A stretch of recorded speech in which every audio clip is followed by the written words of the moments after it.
دیکھیں، اس وقف بل قانون کو لانے میں اور اس کے رونما ہونے میں جہاں ٹوپی پہنانے والے نیتاؤں کا ہاتھ ہے، اس سے کہیں زیادہ ہمارے اور آپ کے ان مسلمانوں کا ہاتھ ہے جنہوں نے ٹرسٹ کی زمینوں کو، ٹرسٹ کے سامانوں کو، ٹرسٹ کے دکانوں مکانوں کو اپنی خود کی جائیداد سمجھ لی اور انہوں نے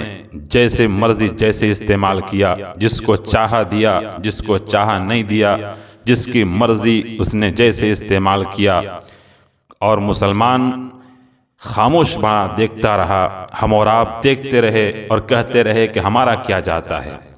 جب ہمارا کچھ نہیں جاتا ہے تو اب دیکھ لیں اس کا نتیجہ یہ ہوا کہ غیروں کو اب اس پہ قبضہ کرنے کا ایک موقع ملا ہے، اور اس پہ یہ کہنے کا موقع ملا ہے کہ وقف کی زمینوں کو غلط استعمال کیا جا رہا ہے۔ جس کو وقف کے لیے کیا گیا تھا غریبوں کے لیے، اس غریبوں تک نہیں مل رہا ہے۔ کیوں؟ اس لیے کہ جو اس ٹرسٹی کا مالک بن جاتا ہے اور جو اس کا سیکریٹری صدر ذمہ دار بنا دیا جاتا ہے، وہ خود کو اپنی جائیداد وہ سمجھتا ہے، وہ اس کو اپنا ذمہ دار نہیں بلکہ وہ اپنا مالکانہ حق سمجھتا ہے۔ جیسا چاہتا ہے ویسا تصرف کرتا ہے، جس کو چاہتا ہے رکھتا ہے، جس کو چاہتا ہے نکال دیتا ہے، جس کو چاہتا ہے زمینیں دے دیتا ہے، جس کو چاہتا ہے گھر دے دیتا ہے۔ تو جب معاملہ یہاں تک پہنچے گا کہ جسے چاہا وقف کی زمین کو دے دیا، حالانکہ یہ غریبوں کے لیے تھا، اور ٹرسٹی اور سیکریٹری صدر ذمہ دار اس لیے بنے تھے کہ اس کو صحیح جگہ پہ یوز کیا جائے، اب اس کو مالک بن بیٹھے گا تو پھر ظاہر سی بات ہے، قرآن نے کہہ دیا ہے وَمَا أَصَابَكُم مِّن مُّصِيبَةٍ فَبِمَا كَسَبَتْ أَيْدِيكُمْ، یہ جو تم پہ مصیبتیں آتی ہیں تمہاری کارتوت کی وجہ سے آتی ہیں، تمہارے کیے کی وجہ سے آتے ہیں، تو یہ کیا ہوا ہمارا اور آپ کا ہے کہ ہم خاموش تماشائی بنے، ٹرسٹ کی زمینوں کو، ٹرسٹ کی جائیدادوں کو ادھر ادھر جاتے دیکھا، کوئی مالکانہ حق سمجھ کر وہ ادھر ادھر کرتا رہا، وہ مالک بن بیٹھا ہے، ہم خاموش بیٹھے ہیں، جس کی وجہ سے آج یہ بل پاس کیا جا رہا ہے۔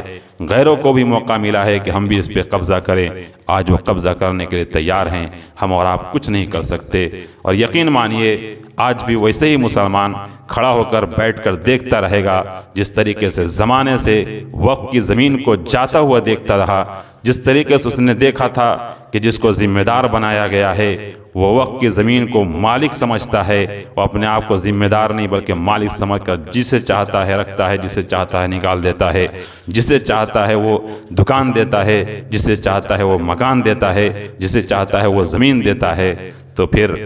آج بھی مسلمان ایسا ہی دیکھتا رہے گا اور کہے گا میرا کیا جاتا ہے، جس طریقے سے پہلے وہ دیکھتا تھا، خاموش بنا رہتا تھا کہ میرا کیا جاتا ہے، وقف کی زمین جا رہی ہے، ذمہ دار اسے بنایا گیا ہے، مالک بن بیٹھا ہے تو وہ جانے، یا زیادہ سے زیادہ ہوتا تھا تو پیچھے رہ کر یہ باتیں کر لیتے تھے کہ غلط کر رہا ہے، منہ پر بولنے کی ہمت نہیں ہوتی تھی۔ تو آج مسلمان ویسا ہی خاموش بیٹھا رہے گا، زیادہ سے زیادہ ہوگا تو مسجد کے سیڑھیوں پر بیٹھ کر بات کرے گا کہ نتیش نے ہمیں